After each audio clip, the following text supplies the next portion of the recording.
کسی کے باپ کے پاس گدھا گاڑی تھی، گدھا ریڑھی تھی، وہ اس پہ مزدوری کرتا تھا اور اس نے پیٹ پالا اپنے بچوں کا اپنا اور بچوں کو پڑھا لکھا کر اب بیٹا اس کا پروفیسر بن گیا. تو کیا خیال ہے کوئی اس کو تانا دے گا تیرا ابا کھوتی ریڑھی چلاتا سی تو پروفیسر سیٹ تے بیٹھا ہے؟ کوئی تانا دے گا اسے کہ تیرا ابا تو گدھا گاڑی چلاتا تھا تو یونیورسٹی میں کیوں بیٹھا ہے؟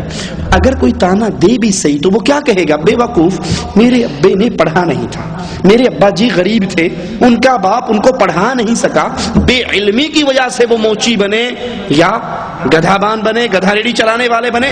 میں پڑھ لکھ گیا ہوں، اس لیے میں نے روزی روٹی کمانے کا یہ راستہ اپنایا ہے. دنیا میں کوئی کسی کو تانا نہیں دیتا، اور جہاں معاملہ دین کا آتا ہے تیرا ابا تے کم کرتا سی تو کیوں نہیں کرتا؟ دین کے اندر دین اور اسلام کی بات آتی ہے تو فوراً ماں باپ کے دین کو پیش کر دیتے ہیں. ماں باپ نے یہ نہیں کیا. ہم جتنے سعودیہ میں آئے ہیں کیا ہمارے سب کے ماں باپ سعودیہ میں آئے تھے؟ پھر پوچھو بھئی تیرا ابا تے پاسپورٹ بھی نہیں بنوایا سی تو اتنے کیوں آیا پھردا؟ یہ بہانہ شیطان کی طرف سے گڑا ہوا بہانہ ہے. اللہ کے عہد کو پورا کیجئے، اور اللہ کا عہد الست بربکم، کیا میں تمہارا رب نہیں ہوں؟ سب نے مانا تھا اللہ تو ہمارا رب ہے. کہا دو باتیں نہ پیش کرنا قیامت کے دن. ایک بات ہم اس سے غافل تھے، دوسری بات بڑوں کے پیچھے چلے تھے. ذالکم وصاکم بہ لعلکم تذکرون، تم نصیحت پکڑو اس لیے تمہیں اللہ عز و جل یہ وصیت کرتا ہے. وَأَنَّ هَذَا صِرَاطِي مُسْتَقِيمًا فَاتَّبِعُوهُ وَلَا تَتَّبِعُوا السُّبُلَ، اور یہ راستہ میرا سیدھا راستہ ہے. وَأَنَّ هَذَا صِرَاطِي مُسْتَقِيمًا، رسول اللہ صلی اللہ علیہ وسلم نے ایک سیدھی لائن لگائی، حدیث میں آتا ہے سیدھی لائن لگائی، پھر اس کے سائیڈوں پر لائنیں لگائی، اور سیدھی لائن لگا کر کیا کہا؟ هَذَا صِرَاطِي مُسْتَقِيمًا، محمد کریم صلی اللہ علیہ وسلم کا راستہ یہ سیدھا راستہ ہے. فَاتَّبِعُوهُ، تم اس راستے پر چلو. سائیڈوں پر جو لائنیں لگائی، کہا ہر راستے پر شیطان بیٹھا ہے، ہر راستے پر شیطان بیٹھا ہے، وہ تمہیں گمراہ کرنا چاہتا ہے. ان دائیں بائیں کے راستوں پر نہ چلنا. میں اللہ کے لیے آپ سے ایک سوال کرتا ہوں، شیطان اگر اوریجنل شکل میں شیطان کے روپ میں آ کر دعوت دے تو کیا خیال ہے کوئی اس کی بات مانے گا؟ بولو. شیطان کے روپ میں آ کر کے میرے پیچھے لگ جا تو گیا گزرا گندا انسان، بے دین انسان بھی اس کی بات نہیں تسلیم. تو شیطان ہے، بے ایمان، تیرے پیچھے کون لگے گا؟ پھر شیطان کس روپ میں آتا ہے؟ بولو. مولوی کے روپ میں، شیخ کے روپ میں، پیر کے روپ میں، مرشد کے روپ میں، حاجی کے روپ میں. بڑا سارا عمامہ ہے کندھے پہ اس کے، سارا کچھ ہے، اور بالکل نیک صوفی شریف بن کے کہتا ہے آجا چلیے. خود بھی جہنم میں جاتا ہے، اس کو بھی جہنم میں لے کر جاتا ہے. اللہ کے نبی نے فرمایا وَأَنَّ هَذَا صِرَاطِي مُسْتَقِيمًا، یہ سیدھا راستہ جنت کی طرف جانے والا یہ محمد کریم صلی اللہ علیہ وسلم کا راستہ ہے، اس کے اوپر چلو. نبی نے فرمایا یہودیوں کے 71 فرقے بنے، عیسائیوں کے 72 بنے، میری امت کے 73 بنیں گے. کلہم فی النار، سب جہنم کے اندر جائیں گے سوائے ایک جماعت کے. صحابہ فوراً پوچھتے ہیں من ہم یا رسول اللہ صلی اللہ علیہ وسلم، وہ ایک کون سی جماعت ہے، وہ کون سا گروہ ہے جو جنت میں جائے گا؟ فرمایا ما انا علیہ واصحابی اليوم، آج میں اور میرے صحابہ جس دین پر ہیں، جو اس منہج پر، اس دین پر، اس راستے پر رہے گا وہ جنت میں جائے گا، اور جو محمد اور اس کے صحابہ کے راستے کی مخالفت کرے گا وہ جہنم میں جائے گا. اللہ کے لیے پوچھتا ہوں صحابہ کیا تھے؟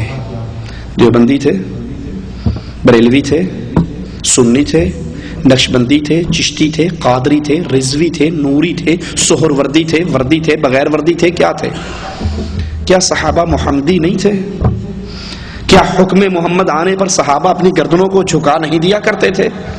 عبداللہ ابن عمر فرماتے ہیں ایک مرتبہ رسول اللہ صلی اللہ علیہ وسلم نے مجھے کہا کیا ہی بہتر ہوتا، حکم نہیں دیا نبی نے، مشورتاً بات کی، کیا ہی بہتر ہوتا ہم یہ دروازہ مسجد نبوی کا عورتوں کے لیے چھوڑ دیتے. عبداللہ ابن عمر فرماتے ہیں مرتے دم تک دوبارہ میں اس دروازے سے کبھی داخل نہیں ہوا. اللہ کے نبی جمعہ پڑھا رہے، ایک شخص کھڑا ہوتا ہے، آپ کہتے ہیں بیٹھ جاؤ، دوسرے صحابی مسجد کے دروازے پر ہیں، وہیں بیٹھ جاتے ہیں۔ کہا تجھے تو نہیں کہا بیٹھنے کو، کہا میرے کان میں آپ کی آواز آئی تھی بیٹھ جاؤ، میں کھڑا کس منہ سے رہ جاؤں۔ وَأَنَّ هَذَا صِرَاطِي مُسْتَقِيمًا، سیدھا راستہ محمد الرسول اللہ کا راستہ ہے صلی اللہ علیہ وسلم۔ اور وہ سیدھا راستہ کیا ہے؟ کتاب اللہ، ایک ہاتھ میں قرآن کو تھامیے، دوسرے ہاتھ میں سنت مصطفیٰ کو تھامیے۔ جو اس کو تھام لیتا ہے وہ محمدی راستے پہ چلا ہے، اور جو اس کو چھوڑ کر دائیں بائیں گھومتا پھرتا ہے اس کے ہاتھ سے محمدی راستہ گم ہو گیا۔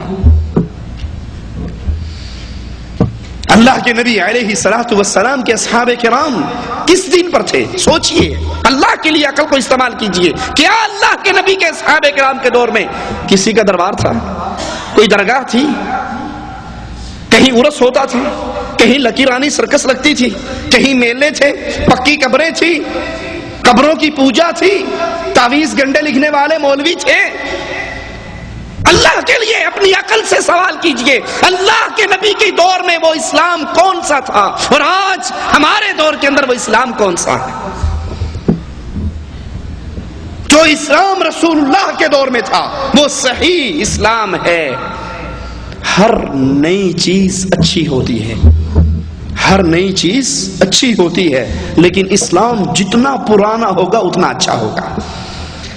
ہر نئی چیز اچھی ہو سکتی ہے، لیکن اسلام جتنا پرانا لوگے اتنا اچھا ہوگا۔ جس اسلام پر ابو بکر چل کے صدیق اکبر بنے، جس اسلام پر عمر چل کر فاروق اعظم بنے، اس اسلام کو تھام لیجئے۔ اس اسلام میں کیا تھا؟ اللہ کی عبادت، محمد کا طریقہ صلی اللہ علیہ وسلم، اس کے علاوہ اور کچھ نہ تھا۔ مالک بھی یہ حکم دے رہا ہے وَأَنَّ هَذَا صِرَاطِي مُسْتَقِيمًا، اللہ کا سیدھا راستہ، محمد کریم کا سیدھا راستہ یہ ہے، اس کے اوپر چلو۔ وَلَا تَتَّبِعُوا السُّبُلَ، مختلف پگڈنڈیوں پر نہ چلو، مختلف راستوں پر نہ چلو۔ کیوں؟ فَتَفَرَّقَ بِكُمْ عَنْ سَبِيلِهِ، ان راستوں پر چلو گے تم اصل راستے سے گمراہ ہو جاؤ گے۔ ہمارے ہاں مولوی کیا پٹی پڑھاتا ہے؟ جی آپ کیا سمجھتے ہیں؟ اللہ نے اپنے نبی صلی اللہ علیہ وسلم کی ہر ادا کو زندہ رکھنا تھا، ہر سنت کو زندہ رکھنا تھا، تو کوئی یہ کر رہا ہے، کوئی وہ کر رہا ہے، کوئی اس سنت کو پکڑ رہا ہے، کوئی اس سنت کو پکڑ رہا ہے، یہ سارے مختلف راستوں سے چل کر جا رہے ہیں۔ اصل میں مقصد سب کا جنت میں جانا ہے، مقصد سب کا رسول اللہ کی اتباع ہے، راستہ اپنا اپنا ہے، کوئی ادھر سے ہو کر گیا، کوئی ادھر سے ہو کر گیا۔ مالک کہتا ہے فَتَفَرَّقَ بِكُمْ عَنْ سَبِيلِهِ، اگر تم محمدی راستے کو چھوڑ کر غیروں کے راستے کو پکڑو گے تو تم سیدھے راہ سے گمراہ ہو جاؤ گے۔